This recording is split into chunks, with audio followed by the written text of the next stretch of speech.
नमस्कार, India TV देख रहे हैं आप और आपका बहुत बहुत स्वागत है। आपके साथ मैं हुसैन रिजवी और स्टूडियो में हैं मेरी सहयोगी ज्योत्सना पाटनी। सर्दियां कम हो गई हैं, मौसम काफी खुशगवार है, कुदरत भी फूलों से गुलजार हो उठी है। लेकिन ये खुशनुमा मौसम कुछ लोगों के लिए मुश्किलें और मुसीबत भी लेकर आता है।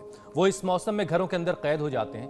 पूरी दुनिया जहां स्प्रिंग सीजन का लुत्फ ले रही होती है, वो दूसरी तरफ वो लोग जो कुछ ऐसे भी लोग हैं जो इनहेलर और दवाओं के भरोसे अपनी जिंदगी जीने को मजबूर हो जाते हैं। दरअसल इन लोगों को फूलों के पराग से यानी पोलन से एलर्जी होती है और बदलता हुआ मौसम सिर्फ एलर्जी की कई बीमारियों को न्योता देता है और साथ ही साथ इसका जो दर्द है वो वही समझ सकते हैं जो इसके भुक्तभोगी हैं।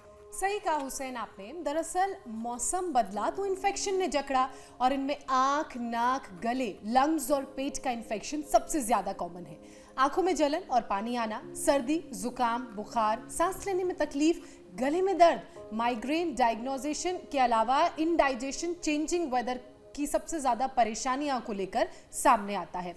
और उस पर अगर आप ओवरवेट हैं हुसैन, तो मौसमी बीमारियों से अस्थमा होने तक का भी खतरा काफी बढ़ जाता है। और आंकड़ों की माने तो बदलते मौसम में होने वाले 60% अस्थमा अटैक हवा में मौजूद डस्ट और पोलन पार्टिकल्स की वजह से ही होते हैं। और इतना ही नहीं ज्योत्सना, चेंजिंग वेदर से होने वाली एलर्जी से जूझ रहे माता पिता भी सावधान हो जाएं। उन्हें सावधान रहने की जरूरत है क्योंकि रिसर्च बता रही है कि अगर माता पिता में किसी एक को भी एलर्जी है तो 50% इस बात के चांसेस हैं कि उनके बच्चों में ये एलर्जी ट्रांसफर हो जाएगी। लेकिन अगर दोनों को एलर्जी है तो बच्चे को एलर्जी होने के चांसेस और ज्यादा बढ़ जाएंगे। ये 75% चांसेस तब होंगे। हुसैन, अब ऐसे में सवाल ये है कि फिर किया क्या जाए कि फरवरी के महीने में ना फीवर आए, बसंत का ये महीना बीमारियां ना लेकर आए। जवाब सीधा है, योग अपनाएं, क्योंकि कोविड में लंग्स को बेहतर बनाने के लिए योग का योगदान तो हम सब देख ही चुके हैं। बदलते मौसम में रेस्पिरेटरी इलनेस से योग के जरिए आप खुद को कैसे बचा सकते हैं, ये बताने के लिए हमारे साथ जुड़ चुके हैं स्वामी रामदेव। स्वामी जी, बहुत बहुत स्वागत है आपका। स्वामी जी, बहुत बहुत स्वागत है। और आज आप फूलों के दरमियान में हैं, फूलों को पानी दिया जा रहा है। लेकिन हमने देखा कि कुछ लोगों को फूलों की खुशबू से, पोलन से एलर्जी भी होती है। फूलों को मुझे ये एलर्जी नहीं होती क्योंकि मैंने एनर्जी का पूरा प्रबंध किया हुआ है। एक तो ये दिव्य धारा जो हमने कपूर और पीपरमेंट,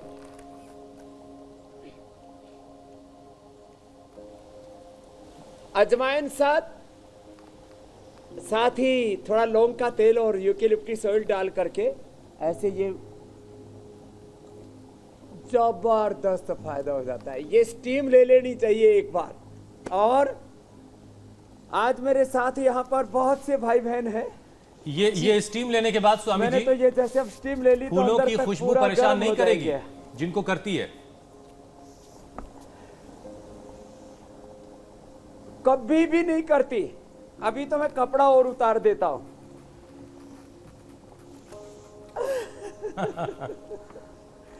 अच्छा स्वामी जी, मैं इसलिए इस बात को कह रहा हूं जी, लंबे लंबे श्वास, कि कितने ही भयंकर एलर्जी की प्रॉब्लम हो, फंगल इन्फेक्शन हो, लंग के अंदर इन्फेक्शन हो, एक बार तो सुबह उठ कर ऐसे 2 से 3 मिनट लंबे लंबे श्वास, डीप ब्रीदिंग ऐसे कर लेना।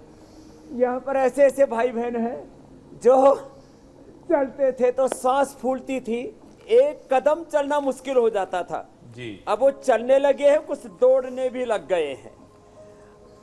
और ये उसमें सबसे पहला अभ्यास है जो मैं हमेशा बताता हूँ, लंबे लंबे श्वासों के साथ ऐसे ही पार्क में घूम रहे वहां भी कर लीजिए, खेल के मैदान में वहां भी कर लीजिए। जिन खिलाड़ियों का रेस्पिरेटरी सिस्टम वीक होता है वो अच्छे से परफॉर्म नहीं कर पाते, तो ये स्वामी जी, रेस्पिरेटरी सिस्टम को स्ट्रॉन्ग करने के लिए आज मैंने सबसे पहले जी। स्वामी जी, मौसम बदला नहीं कि कुछ लोग जो है सर्दी, खांसी, जुकाम, बुखार की गिरफ्त में आने लगते हैं और जाहिर है ये सब कुछ इम्यूनिटी कमजोर होने की वजह से होता है। आपने स्ट्रेचिंग की शुरुआत कर ली है, डीप ब्रीदिंग भी आपने के एक्सरसाइज लोगों से करवा दिया, अब आप शीर्षासन कर रहे हैं। लेकिन अगर मुझे लगता है स्वामी जी की बॉडी अगर मजबूत रहेगी इम्यूनिटी मजबूत रहेगी तो ऐसी छोटी मोटी एलर्जियां तो फिर आसपास फटक भी नहीं सकती हैं। तो कम से कम 10 योगाभ्यास का पैकेज आज बताइए जिससे शरीर इतना मजबूत हो जाए कि ऐसी पोलन एलर्जी या दूसरी एलर्जीज परेशान न कर सके। चलो बैठो। देखो, सामान्य रूप से तो सब नहीं कर पाते, लेकिन जो कर पाए तो ये सर्वांग आसन भी बहुत जबरदस्त है हमारे रेस्पिरेटरी सिस्टम को ट्रैक पर लाने के लिए। बाकी जो सब कर पाते उष्टासन करो सब। स्वामी जी, सर्वांगासन की बात क्यों बड़ा है? जबरदस्त है। शीर्षासन करती हैं ज्योत्सना, देखिए आप हमारे- कितना शानदार। और जब ज्योत्सना कर सकती है तो और सब लोग भी कर सकते हैं। ज्योत्सना का तो शीर्षासन, सर्वांगासन सब बहुत अच्छे करने लग गई हैं। खाली आसन ही अच्छे नहीं करने लग गई हैं, अच्छी एंकर भी हैं ये। और मैं तो हमेशा कहता हूँ, जो योग अच्छा कर लेता है उसका प्रोफेशन भी अच्छा होता है, उसका पूरा हर काम अच्छा होने लग जाता है।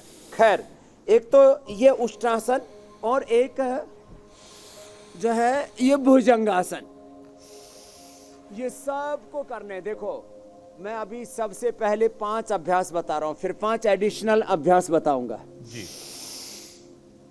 सर्वांगासन जो कर सके, सर्वांगासन, उष्ट्रासन, फिर इसके बाद शलभासन, भुजंगासन, जो बहुत ही जबरदस्त है रेस्पिरेटरी सिस्टम को स्ट्रेंथन करने के लिए। ये स्पाइनल कॉर्ड के लिए भी है, ये स्ट्रक्चरल बैलेंस के लिए भी है। जब इसको तेजी से कराते हैं तो ये ओबेसिटी के लिए भी है और ये ताकत को बढ़ाने के लिए भी है। जब ऐसे लंबे लंबे श्वासों के साथ 25-50 बार करा देते हैं, जो कमजोर हैं वो इससे ताकतवर भी बन जाएंगे।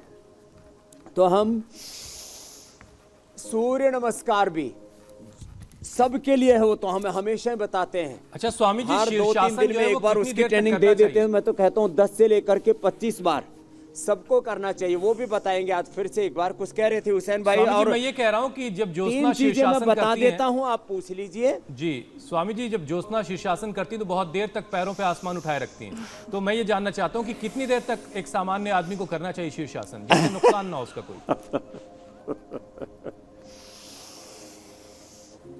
कोई भी आसन का हुसैन भाई टाइम है 5 मिनट, और प्राणायाम का एक सेट, एक राउंड 5 मिनट से लेकर के फिर जैसे जैसा रोग, क्योंकि बॉडी की कंडीशंस, रोग की स्टेजेस सबकी एक जैसी नहीं होती।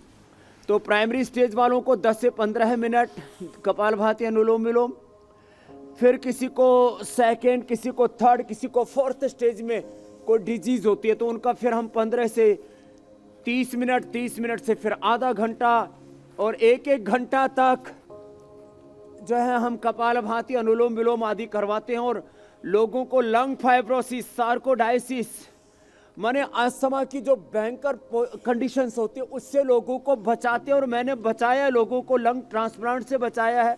सार्कोडायसिस को हम मिटाते हैं, उसके लिए पहले भी हमने कई बार बताया है। जिंजर और कर्क्यूमिन, ये हम टर्मरिक का, जिंजर का, गार्लिक और ऑनियन का, लहसुन, प्याज, हल्दी, अदरक का हम लेप लगा देते हैं छाती के ऊपर और ये अभ्यास करवा देते हैं लपेट लगा करके। ये स्टीम देते हैं जो आप मेरे सामने देख रहे हैं। और आज तो हम सिला तुलसी ड्रॉप भी घर में कैसे बनाना है ये बताने वाले हैं।